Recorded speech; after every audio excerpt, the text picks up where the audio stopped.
traccia di Dark Matter Energy! È la quarta nave da guerra Dead Shadow! È l'Arcadia! Buongiorno viaggiatori, bentornati sul canale.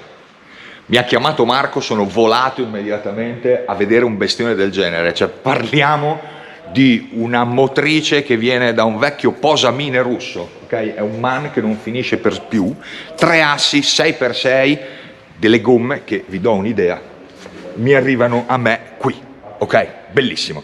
Cioè, chiediamo al tecnico, dottor Bomber, cosa pesa una gomma? 2 quintali e mezzo. Solo 2 quintali e mezzo, 250 kg una gomma, ok? Cerchi in alluminio. Hai cerchi in alluminio, per fortuna. Ora lo andiamo a vedere con calma, intanto ve lo faccio vedere per tutto quello che potete vedere, perché chiaramente all'interno dell'officina e vedete che a momenti arriviamo in fondo. È una bestia infinita, ok? 3 assi, è di un proprietario che chiaramente all'oggi non c'è ed è stato allestito dalla Eddie Camper, guardate qua che ci hanno messo anche il loro, fatto a man in Veneto, ok? Una roba esagerata, 3000 litri di diesel, autonomia assurda. Allora, in realtà la scocca è un container di fatto ancorato, guardate, qua gli ancoraggi a telaio direttamente, vedete? Ok, quindi qua ha dei pistoni idraulici che servono per sollevare tutta la cellula in caso di manutenzione, come in questo caso stanno facendo i ragazzi qui a Camperopoli. Quindi vedete che da lontano tutta la cellula è stata rialzata per questi pistoni idraulici in modo da avere accesso a tutti i vari serbatoi, scusate, l'ammortizzatore, ok? Questo è un ammortizzatore. Posteriore abbiamo il garage, mi dicono, perché non so se si possa vedere, che c'è un quad come garage e qui sono alloggiate le 2 gomme. La cosa particolare, ragazzi, è che per mettere il naso dentro ci vuole una scala di queste dimensioni. Adesso saliamo insieme e tutto in diretta, adesso ma ammazza, è colpa vostra. Allora, in realtà, da quello che mi dicono anche i ragazzi, la cellula è stata allestita perché questo camper, permesso ci troviamo in cucina, questo camper è molto stretto, cioè fuori siamo una cellula enorme, però all'interno vivibile è piccolo, cioè noi abbiamo, vedete, la cucina, ok? Di là c'è la sala da pranzo che si accede da questa parte, vedete, là in fondo troviamo la cucina, quindi qui non riesco a passare perché come vedete stanno facendo manutenzione, qui c'è la lavatrice e qui c'è, vedete, la sala da pranzo. Scendendo nella parte bassa abbiamo il letto, eccolo qua, vedete? In il letto per assurdo io non ci starei dentro. E qui abbiamo i vari alloggi e dovrebbe esserci il bagno, ok? Quindi il bagno con la sua doccia. Non infilo tanto il naso, ragazzi, anche perché il proprietario non c'è, mi ha dato il permesso, però insomma è casa sua. Quindi parliamo di impianti di questo tipo. È un camione, ragazzi, mostruoso, cioè questo è veramente pronto per fare quasi qualunque cosa. Parliamo però da tanti dati tecnici, faccio fatica a darveli perché non li so nemmeno io. Però ragazzi, che mezzo. Ora, non so, se mi chiedete cifre non le so, ma credo che allestirlo ci siano voluti questi, aggiungetegli gli zeri là, chiaramente mezzo esagerato. Non riesco a darvi più di tanto dei dettagli tecnici, però rendetevi conto che io qui c'è il tetto, ok? Sopra c'è 1 kilowatt rotti di pannelli solari, io non so se riuscite a vedere qualcosa, cerco di fare così. Però questa è la mia altezza dal suolo, io sono in cabina, qui di fianco abbiamo un Cartago, gli stiamo guardando il tetto, ok? Di là c'è una Z-System che è ancora più basso, gli guardiamo oltre il tetto. Quindi tu apri la porta la mattina, vediamo che panorama che c'è, sei a 2 metri da terra, insomma è tanta roba, quindi mezzo veramente spaziale, fra l'altro con ogni tipo di accorgimento, in questo caso anche l'aria condizionata della Dometic che mi sembra il minimo. Adesso provo a scendere senza ammazzarmi e ne parliamo da sotto. Allora, riprendiamo ragazzi da sotto. Noi abbiamo quindi il telaio del veicolo con tutti i vari serbatoi aggiuntivi che ci sono incastrati, vedete, sotto tutto il telaio, dite, ok? Quindi qua ci sono tutti i vari passaggi. Tenete conto che essendo un mezzo veramente overland è nato per avere un'autonomia assurda, mi pare, se non ho capito male, parliamo di 3000 litri di diesel, un'autonomia abbastanza impegnativa. E come vedete l'impiantistica è veramente assurda. Quindi ragazzi, questo è quel bestione qua, tanto io ve lo sto facendo vedere al meglio perché ragazzi siamo in officina, quadro con tutte le varie strumentazioni e luci esterne per fare retro. Immaginate fare retro con questo qua che senti nick. Cosa abbiamo pestato? Una smart, perfetto, benissimo. Ok, io infilo il naso in cabina, questa è proprio... Fra l'altro sedili della Recaro, ok? Guardate qua. Allora, 3 posti anteriori, cruscotto man proprio old style, tanta roba ragazzi, Oh, guardate i rialzi delle pedaliere per arrivarci meglio.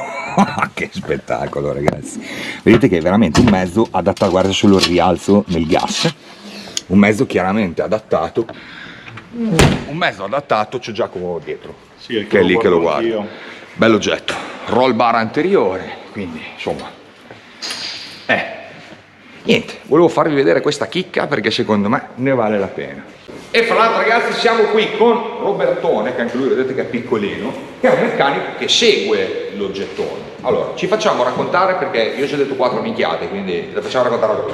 Allora, motorizzazione del bestione. Allora, questo camion qua, intanto partiamo Da prima. Ok. Allora, lo siamo andati a prendere in Germania da uno che compra alle aste militari di tutto il mondo. Che deve aver fatto anche qualche programma, che è quello un po' famosissimo. È come quello Ok. che ha fatto il programma.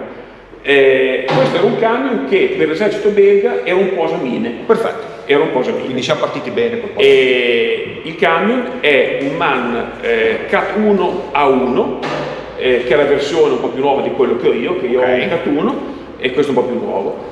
E il motore è un MAN D2866, è un 12 litri di cilindrata, 6 cilindri in linea, pompa meccanica e I pistoni così. con dei pistoni da 128 mm per 166 di corsa. Perfetto, una compressione niente. Compressione sarà sui 20 a 1. 20 a 1 mica niente. Metti la moto spinta. Funziona bene. A spinta non potrà mai andare in moto perché ha un cambio semiautomatico e questo è uno dei suoi pochissimi difetti. Quindi se rimani senza batteria, non puoi mettere in moto al traino corca che funziona. perché c'è un convertitore di coppia con il suo bloccaggio, però Cosa che forse potrebbe essere interessante. Come avete visto è un 3 assi, quindi è un 6x6. La ripartizione della trasmissione, se lo sai, come è fatta? è un 6x6 sempre in presa con il 33% davanti e il 66% dietro. C'è un differenziale anche fra Il primo asse e il secondo anche asse. tra il centrale e il posteriore. E Sono tutti bloccabili? tutti bloccabili da primo all'ultimo. Quindi hai 3 differenziali più il giunto centrale, diciamo, bloccabile. Chiaramente blocchi prima quello centrale, poi blocchi intermedi dietro e poi per ultimo blocchi Se proprio siamo messi se male, proprio, se no sì. sarete tutti. Domandona, che manutenzione ha un mezzo del genere? Allora, Cioè dal mero tagliando a invece cose un pochino costose. diciamo così, è fatto per essere il massimo della robustezza e della affidabilità in assoluto, perché sono camion che l'esercito tedesco li ha usato per una vita, sono camion che la MAN ha venduto poi a eserciti di tutto il mondo, quindi vuol dire che non fanno proprio schifo. Sono fatti bene. E sono fatti bene.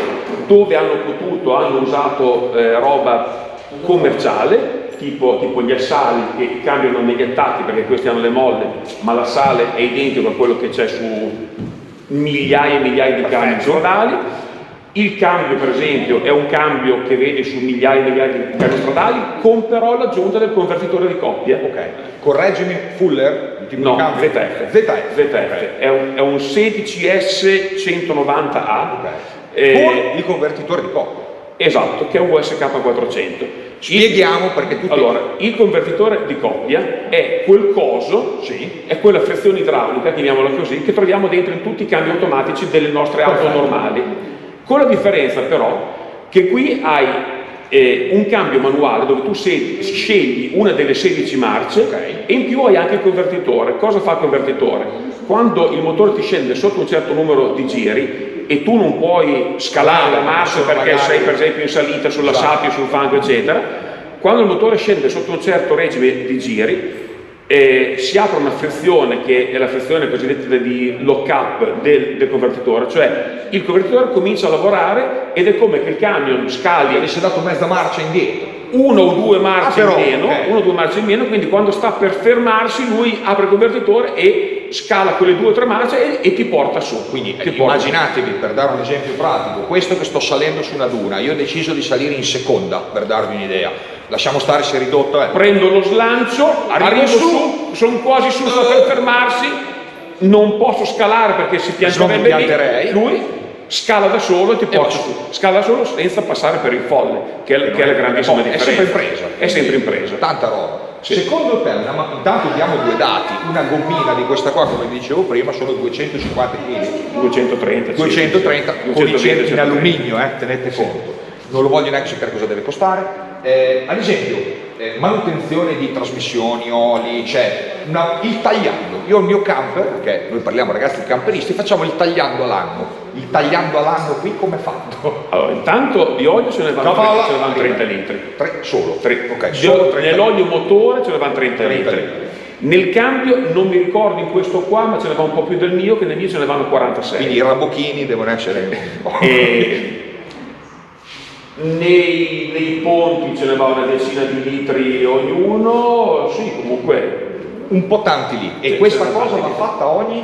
Diciamo così, il motore fa il cambio dell'olio ogni 10.000 km per stare tranquillo, cosa che comunque avendo così tanto olio, se fosse un utilizzo stradale un motore così gli fa il cambio dell'olio ogni 50.000. Certo. Però, il fatto che sei sotto stress, visto che non è quello che cambia la vita sull'economia di un mezzo del genere, e che molte volte lo usi per cose particolari, tipo nel deserto, tipo nel grande freddo del nord, viaggi nel mondo, giustamente. 10.000 km, se sei comodo cambi l'olio, ma poi ne va tranquillamente a 20, ecco, ripeto. 46 litri d'olio ogni anno, okay. Il tagliando, vado a fare il tagliando, t'anneghi sotto l'olio. No, è bella questa cosa. E un'altra cosa che ci spiegava prima, vi ricordate nel video che vi facevo vedere i punti di ancoraggio? Ne abbiamo parlato prima e mi ha spiegato una cosa interessante. Molti camion nel deserto, adesso lui ve lo spiega meglio, nascono con la cellula a volte mobile, chiamiamola così, perché? Perché il telaio di questi camion è nato per avere delle torsioni. Questo invece, sempre correggimi se sbaglio, è nato per essere rigido. Ecco perché l'ancoraggio alla cellula è rigido, perché tanto questo non flette. Ho detto una cazzata? No, giusto. Questo non flette, quindi questa è una cosa bella. Allora, pensate di prendere un pezzo di carta. Ci sta. Lo prendi, lo pieghi a U. Ok. Lo prendi, lo pieghi a U e lo puoi torcere come quando vuoi. Perfetto. Lo giri, lo fai diventare un tubo. Perfetto. Ti metti un pezzo di scotch, provi di torcerlo, non torce. Lo torce. Questa è la Questo è il differenza tra concetto. il telaio di un camion normale che ha i longheroni AC, Ok. e questo camion qua che ha i longheroni tubolari, Quindi chiusi, uniti tra loro con delle traverse tubolari, cose che invece i camion normali hanno dei longheroni AC uniti tra loro con delle traverse AC. Quindi quelli sono fatti per non flettere in questo modo qua, e basta. Questo è fatto anche per non flettere in questo modo questo modo qua. Perfetto, quindi è un telaio rigido. È un telaio rigido. Due consumi. Allora, stafare cosa consuma? Consuma molto meno di quello che uno potrebbe pensare. Io gli avrei detto i 2-3 con un litro. Fai 3 abbondanti. I 3 abbondanti, solo 12.000, capito? Aspetta, i 3 abbondanti con quanti cavalli? Allora, questo tipo di motore qua esce di fabbrica dai 360 ai 420 cavalli. Qui siamo sui 500 perché è stato un po' apertino. E appena diceva che la meccanica è talmente robusta che può prenderne, volendo, molti di più. Allora, questi telai qua, in ambito gare, sono stati utilizzati... Gare parliamo della Parigi-Dakar. Roba del genere. Sono stati utilizzati senza nessun problema con dei motori da 1000 cavalli, che non era questo motore, ma era un motore molto più grosso, pompato, quindi fino a 1000 cavalli si sa di sicuro che differenziali, segnali, eccetera, non è nessun problema. E questa è una cosa. Con questi pesi qua, Ma quanto pesa? Siamo sulle 20 tonnellate. 20 tonnellate. Fa conto che il camion da gara MAN, che qualche anno fa nella Dakar, verso il 2005 circa, era uno dei camion migliori, poi MAN ufficiale ha lasciato andare questo progetto e sono andati avanti invece i vari Kamaz, eccetera. Kamaz che ha vinto anche quest'anno, però comunque per avere un'idea, il MAN da gara, quello che usava il MAN di Stacy, il MAN di Hans Stacy, che era il MAN ufficiale da gara, con 1000 cavalli, molto più leggero di questo chiaramente perché era un camion che pesava sulle 11 tonnellate circa, però faceva dei salti lunghi da qua a Mascarino e teneva botta, che loro non sanno dove è Mascarino perché noi siamo di qua, però comunque è lungo, okay? Un paio di chilometri, esatto, un paio di chilometri. E morale della favola, montava questo assale qua. Quindi Cioè non uno simile, questo uguale. ampiamente collaudata la meccanica. Assolutamente sì. E il proprietario di fatto hanno realizzato questo mezzo, oggi lo stanno aggiustando con chiaramente Sì. le necessità del proprietario, perché per girare il mondo in ambienti veramente complicati. Questo camion qua è stato già in Siberia, è stato in Algeria, è stato in Marocco, in Mauritania, ha girato Ne già ha fatte. parecchio a sud e a nord.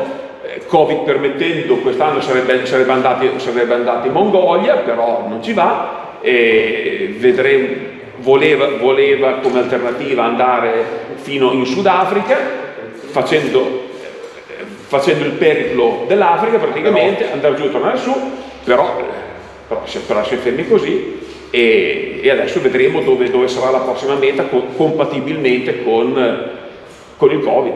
Perché ragazzi, tanta roba, ragazzi, no, veramente grazie, perché sono info belle, e niente, finché lo abbiamo qui, scrivetemelo sotto nei commenti se abbiamo delle curiosità delle prossime, spero 2 o 3 giorni, perché dopo magari anche Marco dice come notate abbiamo finito anche l'officina, tenerlo qui dentro, magari chiediamogli altre info in più.